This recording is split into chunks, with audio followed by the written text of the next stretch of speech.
Bonjour, voici une nouvelle de Robert Louis Stevenson, Le diable dans la bouteille. Il y avait une fois, dans l'île de Hawaï, un homme que j'appellerai Q. Ce n'est pas là son vrai nom, mais comme il est encore en vie, son identité doit rester secrète. Il était né non loin de Onono, lieu où les ossements de Q le Grand reposent au fond d'une mystérieuse caverne. Or, mon Q à moi n'était pas un prince. Pauvre, mais brave et énergique, il lisait et écrivait comme un maître d'école, et par ailleurs, c'était un marin accompli. Il avait servi quelque temps à bord des vapeurs de l'archipel et commandé une baleinière au large des côtes de Hamakua. Mais avec le temps, un grand désir lui était venu de voir le vaste monde et de visiter les cités étrangères. Aussi s'embarqua-t-il un beau jour sur un paquebot en partance pour San Francisco. C'était une bien belle ville que San Francisco. Elle a un port magnifique et les gens qui l'habitent sont presque tous riches. En particulier, on y remarque certaines collines littéralement couvertes de palais.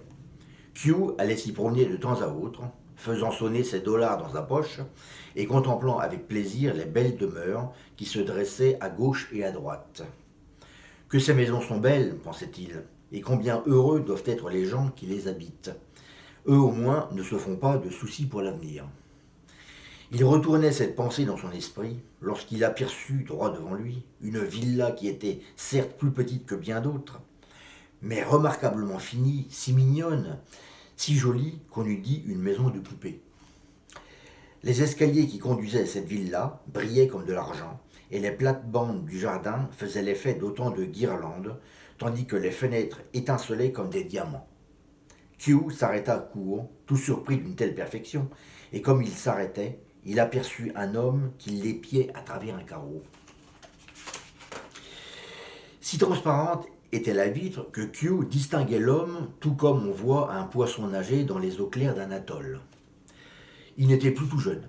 Il avait la tête chauve, la barbe noire, et son visage exprimait un grand chagrin.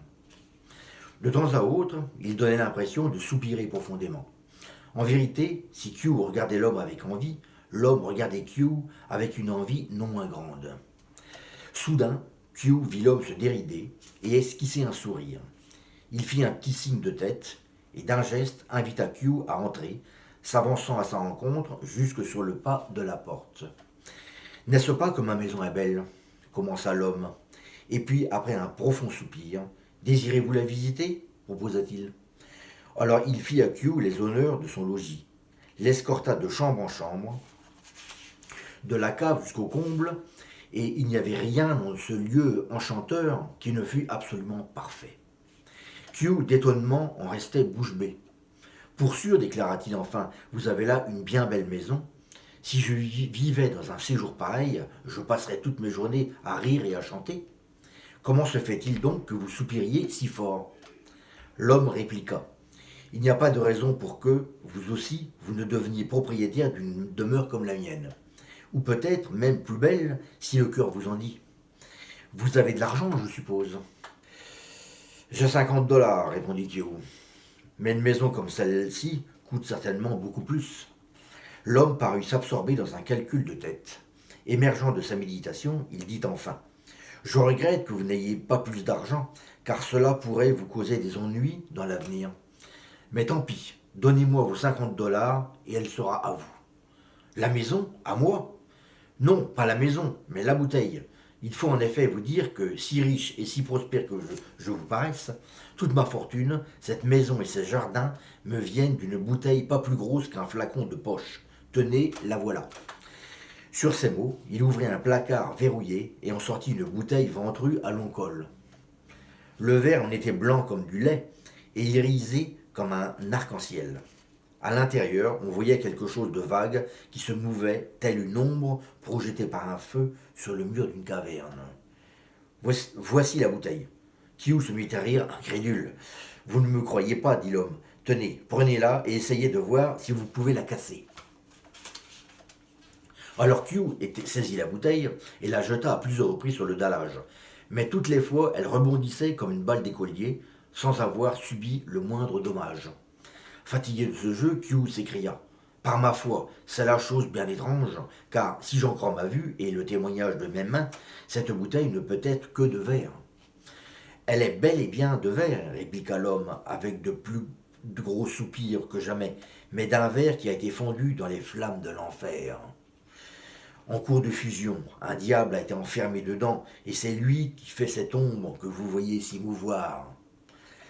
C'est tout au moins ce que je suppose. Quoi qu'il en soit, tout homme qui achète cette bouteille a les pouvoirs de ce diable à sa disposition et tout ce qu'il désire.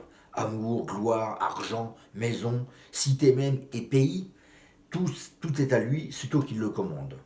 Naguère, Napoléon possédait cette bouteille, et c'est pourquoi il est devenu le maître du monde.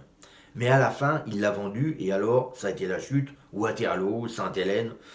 Le capitaine Cook a eu, lui aussi, cet objet en sa possession, et c'est ainsi qu'il a pu découvrir tant et tant d'archipels. Mais à son tour, il a été obligé de le vendre, et est mort assassiné à Hawaï. Sitôt en effet que vous l'avez vendu, la puissance et la protection de la bouteille se retirent de vous, et si vous ne vous contentez pas de ce qu'elle vous a donné, alors le malheur vous guette. Et pourtant, vous parlez de la vendre, interrogea Kyo. J'ai tout ce que j'ai désir, répliqua l'homme, et je me fais vieux à présent. Il n'y a qu'une chose dont soit incapable le diable de la bouteille, il ne peut prolonger la vie d'un homme. Et pour ne rien vous cacher, pour agir avec vous en toute franchise, je dois vous prévenir que cette bouteille présente un gros inconvénient. Si son possesseur vient à mourir avant d'avoir pu la vendre, il va tout droit en enfer, où des supplices éternels lui sont réservés. Oh oh, c'est là par ma foi un sérieux inconvénient. Dieu me garde de toucher à cet objet. J'aime autant me passer de maison. Mieux vaut être pauvre dans ce monde et riche dans l'autre. Sapristi, comme vous prenez le mort aux dents. Un peu de calme, jeune homme. Qui vous dit que vous deviez garder cette bouteille jusqu'à votre dernier soupir? Vous pouvez bien vous servir un certain temps de la puissance du démon, et dès que vous n'en aurez plus besoin, revendre la bouteille à quelqu'un d'autre, comme je me propose de vous le faire à vous. Après cela, vous terminerez vos jours en toute tranquillité. Q n'était pas très convaincu, il observa. Il y a deux choses qui me frappent dans cette affaire. La première, c'est que je vous vois toujours soupirer comme une fille énamourée. Et la seconde, c'est que ne semblez pas vouloir bien cher de votre bouteille. Ne vous ai-je pas déjà expliqué la cause de mes soupirs? Ma santé n'est plus ce qu'elle était, et comme vous l'avez dit vous-même, mourir et s'en aller en enfer est pour quiconque une bien triste aventure. Quant à la raison pour laquelle je vends cette bouteille, si bon marché, il y a là une chose que je dois vous expliquer. Autrefois, lorsque Lucifer apporta cet objet sur la terre, il le vendit à un prix très élevé. Simon le magicien ne l'obtint qu'après avoir déboursé l'équivalent de plusieurs millions de dollars. Or, sachez-le bien, cette bouteille ne peut être vendue qu'à perte. Si vous la vendez même au prix coûtant, elle vous revient sans faute, tout comme le boomerang de l'Australien à son maître. Ainsi s'explique-t-on que le prix en est décru au cours des siècles et que cette bouteille soit devenue remarquablement bon marché à l'heure actuelle. Pour ma part, je l'ai acquise d'un de mes voisins pour 90 dollars seulement. Je pourrais la revendre pour 89 dollars et 99 cents, mais pas un centime de plus car, infailliblement, l'objet me reviendrait dans les mains. Et maintenant, il y a encore deux autres ennuis.